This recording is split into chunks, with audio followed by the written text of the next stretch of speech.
But साहब ये एक रिवायत टूटी है। कुरैशी साहब वो वाहिद लीडर हैं जो गिरफ्तार होते हैं, कैद तन्हाई में जाते हैं, गिरफ्तारी के बाद रिहाई का परवाना मिलता है, लेकिन दोबारा गिरफ्तार नहीं किया जाता, बरक्स इसके कि उनके दीगर साथियों को बार बार रिहाई मिलने के अहकामात के बावजूद गिरफ्तार किया गया। ना ही कुरैशी साहब को कोई प्रेस कॉन्फ्रेंस करना पड़ी, और जो हम बात उन्होंने की कि कैद तन्हाई में उनको सोचने का मौका मिला है। ऐसा क्या सोच बैठे हैं, और ऐसा रवैया जो कुरैशी साहब के साथ दरबार रखा गया है वो किसी और के साथ नहीं रखा गया, वजूहात क्या समझते हैं आप? ये कप्तान का कहना है, बल्कि ये कप्तान ने बड़ा हैरत का इजहार किया जब 5 लोग उसे छोड़ के गए। उनमें डेफिनेटली उनको जो दुख हुआ वो हुआ आमिर कियानी का और शेरी मिजारी का, और क्या उसको कहते हैं कि लेकिन 5 लोग जो छोड़ के गए, जो नारे मारते थे लेके रहेंगे आज़ादी, छीन के रहेंगे आज़ादी, जब वो गए तो कप्तान का एक दोस्त बैठा हुआ था उसके सामने, तो उसको जब उनकी इतलात मिली तो उसने उन 5 के नाम लेके कप्तान ने कहा कि यार ये इस वक्त यूं छोड़ गए, ये तो मुझे इस मौके पे ये कहते थे, इस मौके पे ये कहते थे, इस मौके पे ये कहते थे। तो सिंबॉलिकली फवाद का और बुजदार का जाना, और कप्तान के हवाले से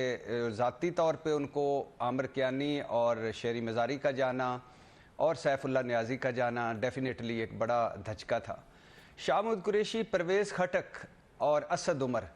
ये 3 हमेशा से इमरान खान के वो लोग थे पिछले 13 महीनों में जिनकी अगर इमरान खान साहब मान लेते और वो अपनी फौज को मीर जाफर या मीर सादक ना बनाते, डर्टी हैरी तक ना आते, और ये पूरा एक जो स्याह दिन और शर्मनाक दिन 9 मई ना आता, और तो आज सूरत हाल बिल्कुल डिफरेंट होती अगर ये तीनों की चीज़ें मान लेते। आपको याद होगा पेशावर की प्रेस कॉन्फ्रेंस, अब तो वो बात लीक हो चुकी और वो एक इंटरव्यू में भी आ चुकी, मुबैना इंटरव्यू में भी, क्योंकि उसकी तरदीद हुई कि उसमें उस वक्त के आर्मी चीफ ने शाह महमूद कुरैशी को कॉल की, लाइव चल रहा था और कट होने वाला था, इमरान खान शुरू करने वाले थे, और उन्हें कहा कि धरने से रोकें, शहबाज हुकूमत ने रिज़ाइन या जाने का फैसला कर लिया है, इलेक्शन की तरफ हम जा रहे हैं। तो इमरान खान साहब ने मुस्कुराते हुए कहा कि नहीं, कोई ज़रूरत नहीं बात करने की। तो शाह महमूद कुरैशी और ये तीनों वो थे जो पीछे बैक डोर पे कोशिशें करते रहे, मगर जब अगला जलसा होता था तो वो सारी कोशिशें नाकाम हो जाती थी, फिर अगला जलसा होता था तो सारी कोशिशें नाकाम हो जाती थी। शाह महमूद कुरैशी और डेफिनेटली इमरान खान साहब उन पे कितना ट्रस्ट करते हैं, जहांगीर तरीन साहब के होते हुए तो बिल्कुल भी नहीं करते थे। फिर इमरान खान साहब ये भी कह चुके हैं पिछले 1 हफ्ते के से मेरे ख्याल से 6, 7, 8 दिन पहले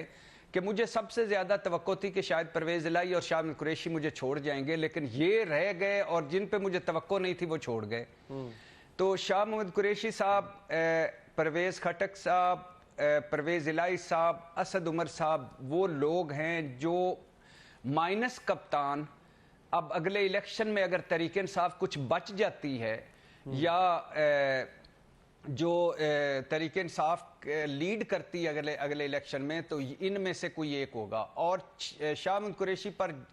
कितना ट्रस्ट करते हैं वो मैं आपको बता चुका हूं कि जहांगीर तरीन के दौर में तो बिल्कुल भी नहीं, और फिर बाद में भी जो 6 रुकनी कमेटी बनाई थी उसमें भी ये नहीं थे। तो लेकिन अब वो इमरान खान साहब इन्हें अपना जानशीन मुकर्रर कर चुके हैं, और इमरान खान साहब इस वक्त आपको खबर देता चलूं कि ज़हनी तौर पर तैयार हो चुके हैं